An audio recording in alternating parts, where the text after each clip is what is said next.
São 6h24, seja bem-vindo de volta, você que nos ouve. Temos agora em contato com a gente o ex-deputado federal e presidente do PTB, Roberto Jefferson, ele que foi alvo também dessa ação de hoje da Polícia Federal, a quem eu cumprimento agora. Deixa eu levantar aqui, chegar perto do telão aqui para recebê-lo. Ex-deputado Roberto Jefferson, como vai? Boa noite, seja bem-vindo. Eu vou bem, graças a Deus. Tá tudo em paz, tudo sob controle. Como foi, deputado, essa ação hoje da Polícia Federal? Exatamente o que foi apreendido aí na casa do senhor e quais são as acusações que pesam? Extremamente cortês a Polícia Federal.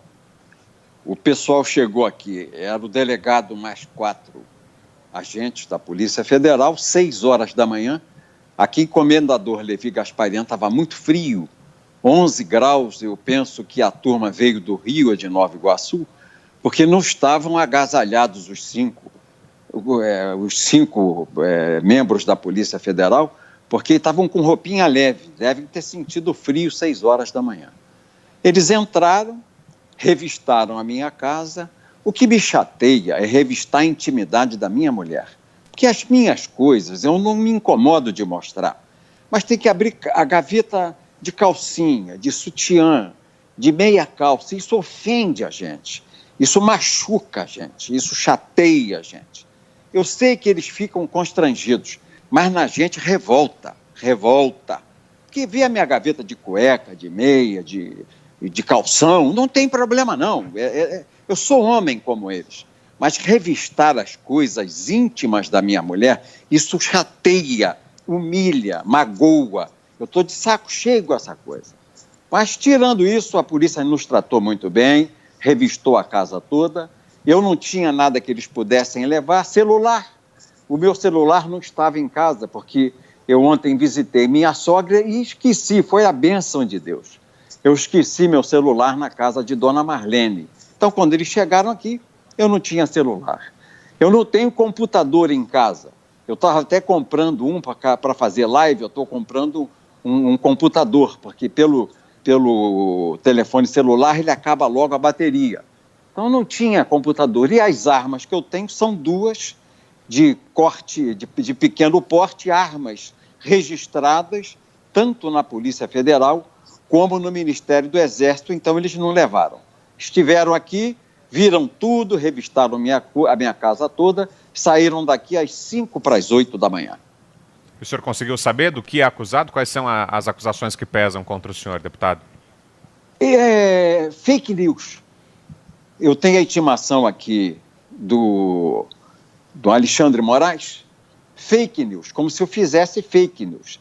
Eu achei que foi uma ação intimidatória, uma censura que o Alexandre Moraes quis fazer, quis mostrar que rasgando um pedaço da toga dele, ele podia me calar, me botar uma mordaça, rasgou a toga, me bota uma mordaça, amarra, mas ele está enganado comigo.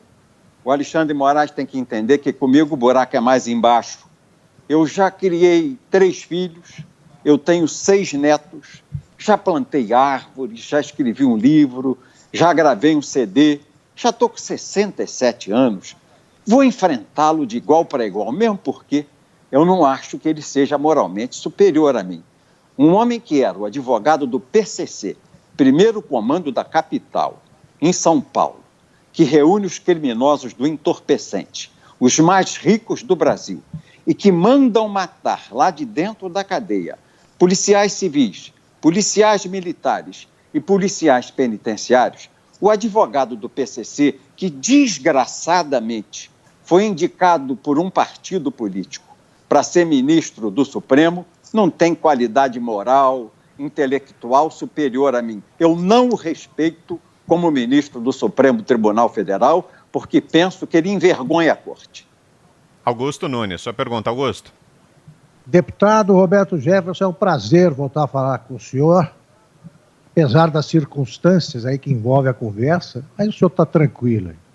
Estou tranquilo, Augusto. Eles também revistaram, também fizeram, havia um mandado de busca e apreensão para a casa da ex-mulher do senhor também? Isso é que eu não entendi. Foram ofender a Escila, minha ex-mulher, de quem eu estou separado há 20 anos.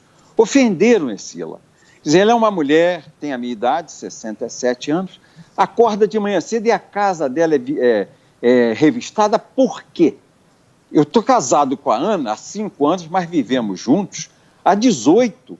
Todo mundo sabe disso, meu endereço é aqui, Comendador Levi Gasparian. Tenho meu escritório no Rio e a minha casa no município de Comendador Levi Gasparian. Por que investigar a casa da Iscila, que está separada de mim há 20 anos, e essa casa na partilha ficou para ela? Eu não entendi. Penso que foi para intimidá-la, penso que foi uma atitude humilhante, ela sozinha em casa, vários homens dentro de casa com ela, para procurar o quê? O que ela poderia ter lá, se ela não é mais minha mulher, se ela não convive mais comigo há 20 anos. Foi uma afronta, foi um assinte do ministro, não foi da Polícia Federal, eu quero deixar essa ressalva aqui, do ministro Alexandre de Moraes, do Tribunal do Reich. Ele está repetindo o Tribunal do Reich da Alemanha, instituído por Hitler em 1934, depois que o próprio Hitler queimou o parlamento. E para perseguir judeus, advogados, os homens que tinham opinião contra o nazismo, ele fez o Tribunal do Reich para massacrar, para censurar as pessoas que divergiam do regime autoritário da Alemanha. É a página negra do direito alemão que a gente estuda na faculdade. Eu que fiz direito em História do Direito, eu vi lá o Tribunal do Reich, uma das vergonhas da humanidade, está sendo repetido aqui no Brasil pelo atual Supremo Tribunal Federal. Pergunta agora de José Maria Trindade. Vai lá, Zé.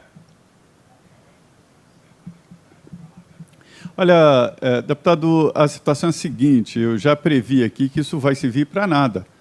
O Supremo é a vítima, está investigando, o Ministério Público Federal, a ex-procuradora Raquel Dodge, e hoje o procurador-geral Augusto Aras diz que isso não vale, pediu a extinção do inquérito, ou seja, a não ser que o Supremo decida denunciar e depois julgar, isso não vai servir para nada, a não ser exatamente o constrangimento. Mas acontece o seguinte, existem 3 inquéritos no Supremo e todos têm como alvo a Presidência da República, o Palácio do Planalto, que é este, tem dos grupos antidemocráticos, segundo a investigação, né, e financiadores, né, daquele que pede fechamento do Congresso e tal, e o terceiro, que é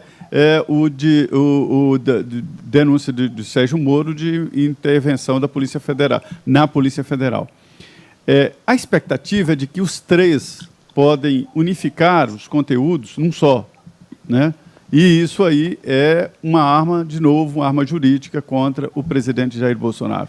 Juridicamente seria o caminho possível? O presidente tem sido acusado porque é honesto.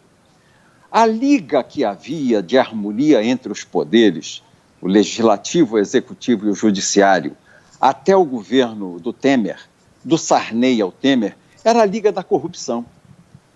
Os ministros do Supremo são escolhidos da pior forma possível, indicação partidária.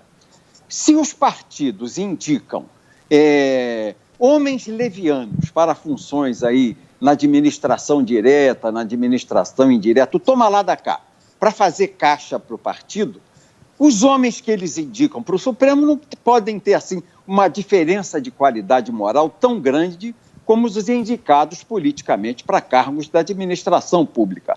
Essa indicação política é um desastre. Esse tribunal, o Supremo que aí está, é de esquerda, ele é um puxadinho do PT e do PSDB. Eles recebem comando de fora, os 11 ministros. Eles recebem comando do Lula, do Zé Dirceu e do Fernando Henrique Cardoso. Eles são marxistas e maoístas. Eles estão tentando impedir o governo conservador, o governo de direita do presidente Jair Bolsonaro. Guilherme Fiuza, conosco o ex-deputado Roberto Jefferson. Sua pergunta, Fiuza.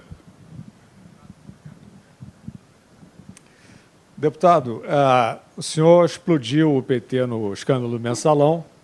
Esse Supremo Tribunal Federal, uma corte ungida pelo PT para ser uma corte chavista, como o senhor já explicou, e tentou, nos famosos embargos refrescantes, tentou e conseguiu, né, diminuir ali o impacto da investigação e do julgamento sobre o Mensalão. Depois a mesma coisa aconteceu na época do Petrolão, né? Tinha aquela história de manda para cá que a gente mata no peito, e de fato eles mataram no peito boa parte da Lava Jato, até que veio o impeachment, que eles também tentaram melar, né? O Supremo Tribunal Federal tentou enfiar a colher no Congresso para tentar melar o impeachment. Essa corte... aonde vai essa corte, deputado Roberto Jefferson? Essa corte é uma corte conspiratória? Como é que, se ela for uma corte conspiratória, na sua opinião, como é que se pode deter esse suposto poder conspiratório? Pelo Congresso, você não pode acreditar que o Congresso vá fazê-lo. O Congresso não é cotó. O Rodrigo Maia tem processos no Supremo. O Alcolumbre eu não sei, mas eu penso que tem. Muitos senadores têm. Então não tem coragem para tocar adiante um processo de impeachment contra um ministro do Supremo. Não tem. O Rodrigo tem rabo, está lá aqueles inquéritos da Odebrecht. Eu não sei o Alcolumbre, mas me parece que tem problemas também, o Alcolumbre tem problema. Muitos senadores que não são cotó, fazem parte da velha política, tem rabo preso no Supremo, e o Supremo sabe puxar o rabo dos senadores e dos deputados. Pelo Congresso, o povo não pode esperar que venha alguma coisa exemplar para o Supremo. Só tem uma saída, a meu ver. É o artigo 142 da Constituição, poder moderador das Forças Armadas, que o presidente deve requisitar. O poder moderador das Forças Armadas, ele não é por sentença, ele não age com toga nem com caneta, são Forças Armadas. E as Forças Armadas podem editar um ato institucional e aposentar compulsoriamente esses 11 ministros do Supremo e colocar 11 novos ministros no lugar deles. Porque os ministros do Supremo, eles ficam lá até quase morrer. Veja aí o o Celso de Mello. Já está gagá, já está ficando esclerosado, titati-bitati, mal consegue falar e se expressar. Mas ele ainda quer dar canetada contra o governo federal. E nós não temos como remover esses homens que atentam contra o governo legítimo.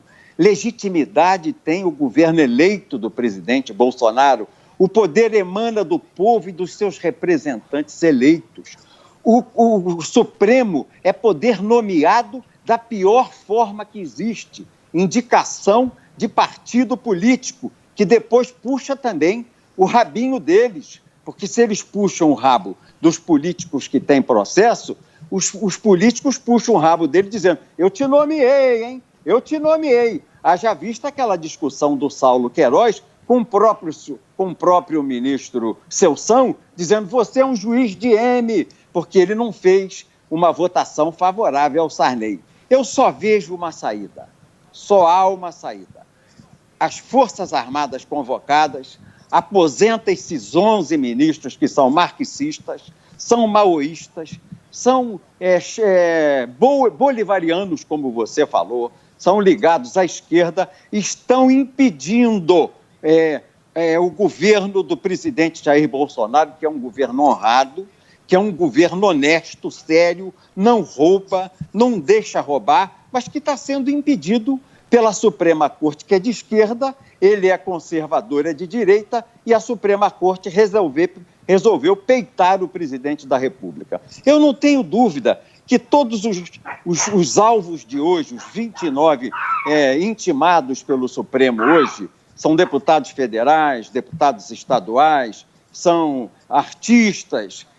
Eu, que sou o presidente do PTB, estamos sendo intimidados, censurados, e olha, a Carmen Lúcia disse que a censura morreu no Brasil. Eu me lembro desse discurso dela dizendo, a censura já era, a censura morreu, mas o Supremo repristina a censura e está tentando nos censurar na defesa que fazemos do governo do presidente Jair Messias Bolsonaro. Ô deputado, o senhor tem feito, acabou de fazer aqui muitos elogios ao governo do presidente Jair Bolsonaro, mas o senhor não integra o governo ainda. Queria saber justamente isso do senhor. Existe alguma movimentação, alguma conversa para que o senhor venha a ter algum cargo no governo, especialmente agora que há uma aproximação aí do governo com os partidos de centro? O senhor é presidente do PTB, que é um partido de centro. Queria saber se há alguma negociação para que o senhor passe a fazer parte do governo e se aceitaria, caso haja um convite. O PTB não é partido do Centrão. Vocês podem ver no encaminhamento de votação, o líder do PTB, o deputado Pedro Lucas, ou o vice-líder, deputado Santini, encaminham pelo PTB. Nós não fazemos parte de bloco do Centrão, fica quieta, do Centrão, para podermos tomar nossas posições e nossos posicionamentos em plenário. Eu quero um cargo no governo federal. Eu desejo um cargo do governo federal, um cargo no governo da República. Qual cargo, deputado? Eu quero o cargo de presidente da República. Eu quero trazer para o PTB o presidente Jair Messias Bolsonaro. O partido está pronto, de braços abertos, de coração aberto para o presidente Jair Messias Bolsonaro. Ô Roberto Jefferson, qual é o cargo que o PTB quer na República? Queremos o maior. Queremos o de presidente da República, colocando no Partido Trabalhista Brasileiro, que tem 75 anos de existência, é o mais antigo do Brasil, o presidente Jair Messias Bolsonaro. E ele traz o seu grupo político todo para cá. Se ele quiser, estamos de braços abertos esperando por ele. Mas isso que eu desejo dele. É que ele acabou de se filiar ao Aliança, né, deputado? Será que tem chance nesse momento? Ele se filiou à Aliança ou ele está sem partido? Ele ainda está sem, né? Mas ele ajudou na formação do partido, né? Só será tem 2,4% das exigências legais cumpridas pelo Aliança. O PTB é pronto e acabado. E ele pode vir, e ele nomeia alguém do grupo dele para conversar comigo e a gente discute estado por estado. Onde o PTB é maior, fica com comando. Onde o grupo do presidente Bolsonaro é maior, fica com comando. E nós faremos um grande partido nacional. Perfeito. Seguimos aqui com o deputado Roberto Jefferson, a cachorrinha dele ali participando da entrevista também. Está fazendo um barulho, ele é piquititinha, me perdoe, mas imagina, ela tem 4 meses. O nome dela é bagunça, ela não para um minuto, rapaz. Fez jus ao nome. Ela está latindo aqui, eu tirei ela do meu colo porque ela estava mordendo o fio do alto-falante. Tomara que ela não leve um choque, então. Deixa eu passar para o Augusto fazer a próxima pergunta. Augusto Nunes. Deputado, na última conversa que tivemos aqui nos Pingos nos Is, o senhor lembrou a síndrome de abstinência, que estava afetando aí muitos parlamentares, né? E o senhor disse, eu queria saber se o senhor incluiria o Centrão, acho que o senhor mencionou até isso. O Centrão sofria dessa síndrome de abstinência. Se o PTB fizesse acordo com o presidente, o senhor chancelaria essa aliança com o Centrão ou proporia outro caminho? O presidente tem que ter cuidado. Senão o Centrão, eu vou chamar de centro democrático, porque Centrão é pejorativo. Então eu não quero falar uma palavra pejorativa. O centro democrático tem alguns partidos que têm maus hábitos. Eu não sei se eles já superaram. E o presidente da República exibe ao Brasil e ao mundo, porque eu acompanho o noticiário internacional, um governo honrado, honesto e limpo. Ele tem que ter o máximo de cuidado para que essas alianças não conspurquem o governo correto, honrado, que o presidente vem fazendo. Ele tem que botar a BIM, a Polícia Federal, em cima desses nomeados pelos partidos a participar do governo, para ver se há alguma coisa que não seja uma coisa honesta, que não seja uma coisa republicana. E se houver algum errinho, demitir imediatamente o indicado por qualquer partido político. José Maria Trindade, a sua pergunta, Zé. Pois é, deputado, a situação está meio complexa politicamente, né? O presidente Jair Bolsonaro agora entendendo que precisa ter uma base no Congresso Nacional. É um dever do governo negociar e fazer uma base, né? E tendo ali propostas, como o senhor diz, propostas entre os partidos políticos. O presidente agora entendeu.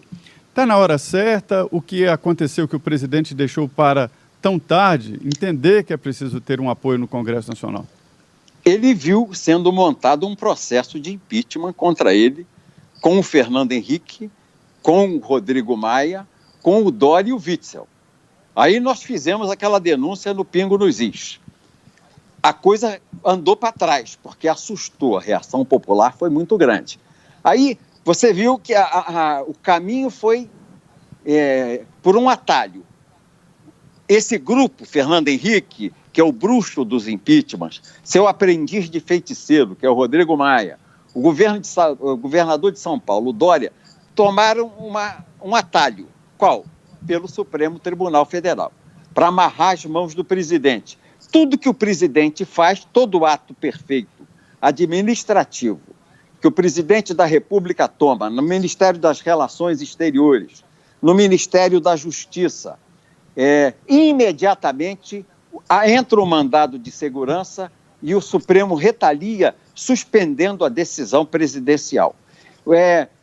Uma denúncia vazia que o Moro fez, vazia, porque nós vimos na televisão, não tem nada contra o presidente, virou um inquérito, e esse inquérito virou um alvo de moer contra o presidente, ameaça ministros militares de condução coercitiva, tudo para desgastar, para ofender o governo.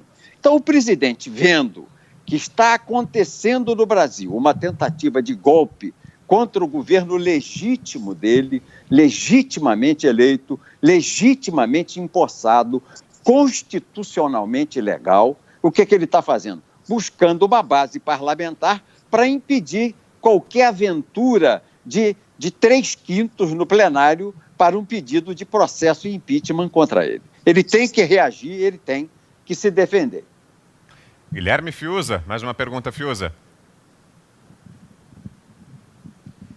Deputado Roberto Jefferson, tem uma frase sua que ficou muito famosa e é até um pouco símbolo de uma depuração que se iniciou no Brasil, referida ao ex-ministro, ex-deputado José Dirceu, dizendo que ele despertava os seus instintos mais primitivos, né? Então, o José Dirceu é um dos símbolos, né, do maior assalto da história que o Brasil já sofreu. E ele está solto, e não só solto, ele está cantando de galo. Ontem mesmo estava dizendo, dando uma tripudiada do Sérgio Moro, dizendo que ninguém consegue provar a culpa dele, sendo que ele, se não me engano, condenado aí a mais de 30 anos de prisão. Ele está solto, o Lula está solto, a Dilma está solta, não chegou nem a ser presa, tendo sido, né, uma colaboradora, no mínimo, desse regime de delinquência que foi instaurado no Brasil. Na sua opinião, voltando à questão policial, a Lava Jato deu uma rateada, porque o Supremo protege, em parte, esses personagens, mas não todos. A Dilma, por exemplo, não tem foro privilegiado, né? A Lava Jato foi para pegar o PT. O Moro deixou fora da Lava Jato o PSDB. Os tucanos ele não processou. O Moro, eu não sei porquê. Você veja, o PSDB é o Rodoanel de São Paulo. São os trens de superfície, metrô. O PSDB está atolado nisso. Dinheiro para eleição. O PSDB está atolado nisso. Envolvimento em escândalos na Petrobras. O PSDB está atolado nisso.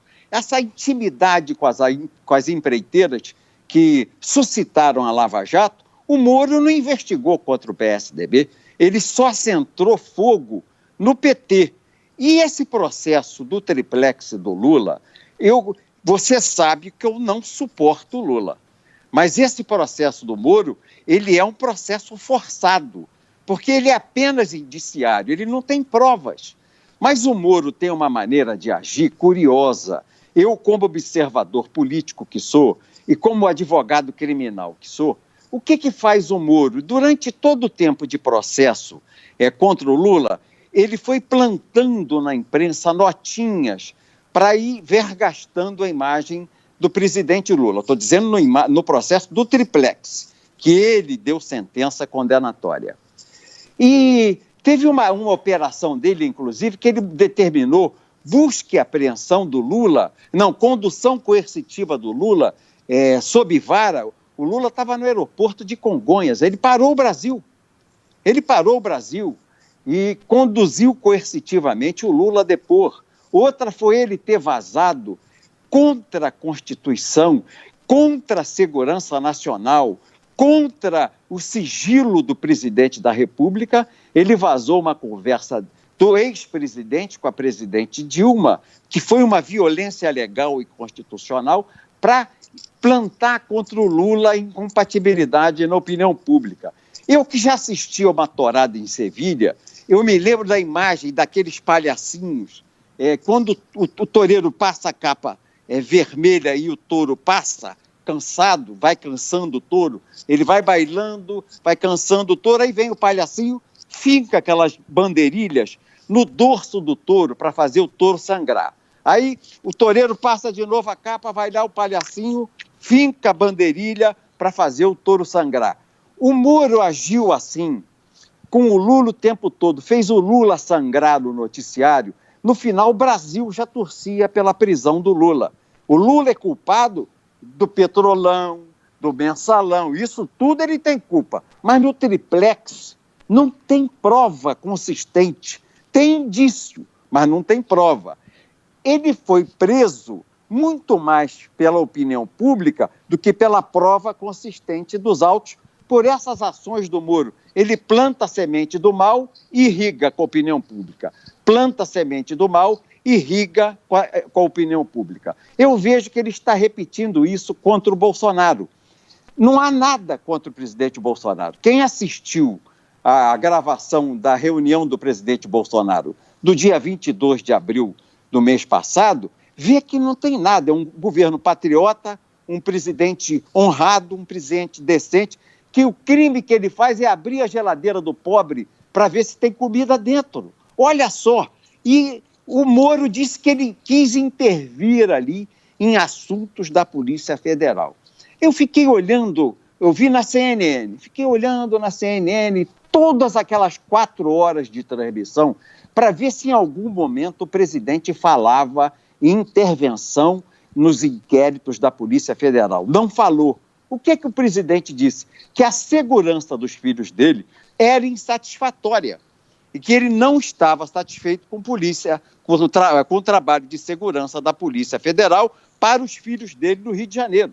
E ele tem direito de falar isso, porque constitucionalmente o presidente tem direito à sua segurança como à sua família. E o presidente já experimentou uma facada no meio da rua aqui pertinho, Juiz de Fora, que fica a 40 quilômetros aqui da minha casa, dada nele pelo Adélio, uma facada no peito do presidente, quase o mata. Se não é a Santa Casa de Misericórdia atendê-lo em Juiz de Fora, o Bolsonaro tinha morrido na campanha, não tinha assumido o mandato da eleição. Não vi, ninguém no Brasil viu o crime do presidente. Mas aí sai de lá o Moro, diz que tem crime, vai na Globo News, lê uma carta e acusa o presidente de intervenção, coisa que ninguém viu. Aí no dia seguinte diz que ele não assinou o ato, que aquilo é falsidade ideológica. A mesma coisinha, aquela coisinha pequena, aquela picuinha de pautar o noticiário negativo, botar as bandeirilhas no dorso do touro. Bota a bandeirinha, palhaço. Bota a bandeirinha para sangrar o touro, palhaço. Quando o touro está sangrado, está fraco, perdeu sangue, está cansado de tanto ser driblado pelaquela capa vermelha, aí o toureiro aparece, toureiro Moro, que não me parece firme, não. Com aquela falinha dele, com todo o respeito que ele me merece, ele me parece mais gente igual o Dória. Bom, pode ser que ele seja toureiro. Aí ele aparece com aquela espada e mata o touro no meio da arena para o delírio de quem assiste. O Moro age de maneira muito ingrata, muito desleal, muito soez, não é? Eu tenho para mim que ele é o Macunaíma, personagem de Mário de Andrade, que li quando eu era menino, estudava no ginásio do Colégio Werneck em Petrópolis. Macunaíma, o herói sem caráter. Só lembrando que o presidente Jair Bolsonaro, justamente no dia da divulgação desse vídeo, falou aqui com exclusividade à Jovem Pan, concedeu longa entrevista aqui aos Pingos e falou que justamente tratava da segurança nessa reunião ministerial, quando falou eventualmente em Polícia Federal, se referia às questões da segurança da família dele. Mas, deputado, falando de novo sobre essa operação de hoje, da qual o senhor foi alvo também, o senhor acha que isso pode, inclusive, ser um tiro que saiu pela culatra, do ponto de vista do Supremo? Será que essa operação pode acabar virando lá na frente um combustível para novas manifestações de rua contra o Supremo Tribunal Federal? E o senhor concorda com essas manifestações? É o caso mesmo de a população ir às ruas? Eu concordo. O Supremo não está acima do povo. O Supremo está abaixo do povo. O Supremo não pode ter a arrogância de se achar o Olimpo, porque não é. Eles são nomeados e indicados pelo que tem de pior, são os partidos políticos. Fosse o Supremo uma corte de magistrados de carreira, o juiz de carreira, 30, 35 anos na toga, defendendo a justiça, a lei, respeitando a balança da justiça, a espada da justiça, tudo bem que fosse ao Supremo como último grau, a última etapa de sua promoção como juiz na carreira de magistrado. Mas esses juízes do Supremo, políticos, um é ex-advogado do PT, advogado do Zé Dirceu, o outro é ex-advogado do PCC em São Paulo, o outro é primo do Collor, o outro, a mulher dele era a melhor amiga da falecida Dona Marisa Letícia, a do Rio Grande do Sul é amicíssima do ex-marido da Dilma, que era guerrilheiro junto com a Dilma, o Carlos, que indica a ministra, porque ele é comunista, amiga dele, ex-guerrilheiro. Isso é um negócio, assim, da pior qualidade. O outro aqui do Rio foi indicado fazendo promessas ao Zé Dirceu e quando não cumpre, o Zé Dirceu diz de público, olha, você traiu o que me prometeu que faria no Supremo quando eu te indiquei. Quer dizer, é do pior gabarito a maneira que são nomeados os ministros do Supremo Tribunal Federal. Nós precisamos corrigir isso. E o governo não tem mais tempo. O Congresso, você não creia na coragem do Congresso para fazer essa mudança. Não tem, porque poucos no Congresso são cotó. São os novos lá, vamos dizer, uns 100, 150. Os novos são cotó. Os da velha política têm rabicho grande. E o Supremo pisa no rabicho, chama o cara lá e diz, tem que parar de andar aqui esse pedido de impeachment, essa CPI da Lava Toga aqui não pode andar, senão a gente bota para fora aquele processo que tem contra o senador fulano, o deputado Beltrano. Só tem um jeito de mudar, com urgência. Artigo 142 da Constituição, poder moderador das Forças Armadas. O presidente precisa invocar o poder moderador das Forças Armadas. Augusto Nunes, mais uma pergunta, Augusto. Deputado, como eu acho que é improvável a entrada em cena das Forças Armadas, estão agindo muito profissionalmente, né? O que podem fazer os atingidos por essa arbitrariedade de hoje, como o senhor, juridicamente? Há uma maneira, há algum caminho a percorrer do ponto de vista jurídico para reagir, repito, a essa arbitrariedade? Rui Barbosa dizia que a pior ditadura é a ditadura da toga, porque você não tem a quem recorrer. Eu vou entrar no Supremo com a representação contra os ministros do Supremo? Eles vão rir de mim. Então, para eu não ser motivo de riso, eu vou continuar no Twitter, aqui nas rádios, como a Jovem Pan, que me deem oportunidade de falar, sentando o pé neles, batendo daqui para cima, da medalhinha para o cabelo, para o fio do cabelo, contando a história da maçã, da vida deles. Eu vou continuar batendo, sem parar, exercendo, como me garante o artigo 5º da Constituição, e que diz a eles, ministros do Supremo, todos são iguais perante a lei. Eu trouxe a Constituição, deixei ela aqui do meu lado, para repetir isso aqui, artigo 5º da Constituição. Todos são iguais perante a lei. Os ministros do Supremo são iguais a mim perante a lei.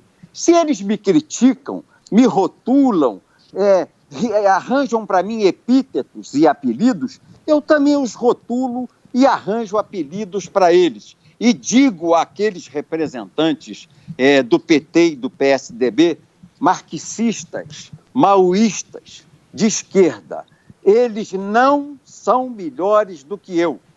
não é uma corte que dê dignidade, que represente moralmente a cultura jurídica do Brasil, a qualidade moral dos nossos juízes. Não é. Infelizmente, é uma corte política, é um puxadinho de partido político. Quem faz política está sujeito a sofrer essas consequências que eu, como deputado, já sofri e como político sofro. Eu apanho na mídia, eu apanho na rede social, sofro na minha casa mandado de busca e apreensão. Se os ministros do Supremo estão fazendo política como vem fazendo, aquela toga que eles vestem não segura crítica e esculhambação que a gente dá neles, não. Então, eles estão entrando no pau na opinião pública, estão sendo desnudados, o povo está tirando a capa preta deles e vendo que como eles são feios, como moralmente eles se reúnem, como moralmente são indicados e como moralmente pecam contra a lei e contra a Constituição e contra a ordem institucional. Eles conspiram hoje abertamente contra o Poder Executivo, estão tentando levar o país a uma secessão, criaram um Estado confederado, julgando os governadores contra o presidente da República, rasgaram a Constituição. Parece que o governador de São Paulo tem mais força que o presidente. Parece que o Witzel tem mais força que o presidente. Parece que o governador do Ceará tem mais força do que o presidente. Parece que o governador do Amazonas é mais forte que o presidente. E o Supremo estimula isso, o Estado confederado. E nós vivemos a República Federativa do Brasil. Mais uma pergunta, caminhando aqui para o final, acho que é a última. Guilherme Fiuza, vai lá, Fiuza.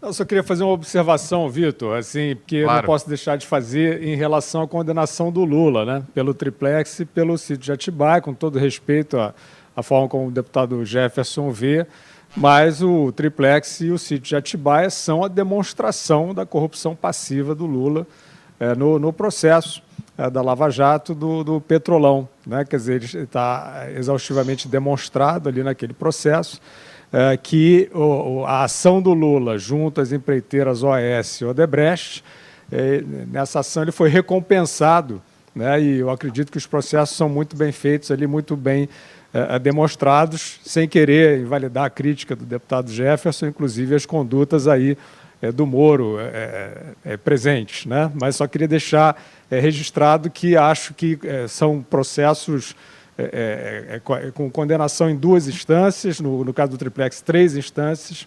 Então, só deixar registrado aqui que acho que sim, o Lula é culpado pelos 2 processos. Quer responder, deputado, rapidamente, por favor? Quero dizer ao Fiuza que ele é muito responsável pelas minhas posições, porque sou seu leitor e sou seu admirador. Fiuza,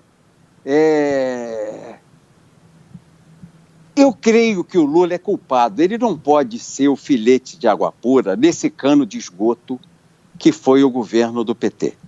Ele não é o homem limpo, ele não é mais santo do que o Papa, como ele se disse. Mas eu divirjo de você, mas acolho e respeito a sua opinião.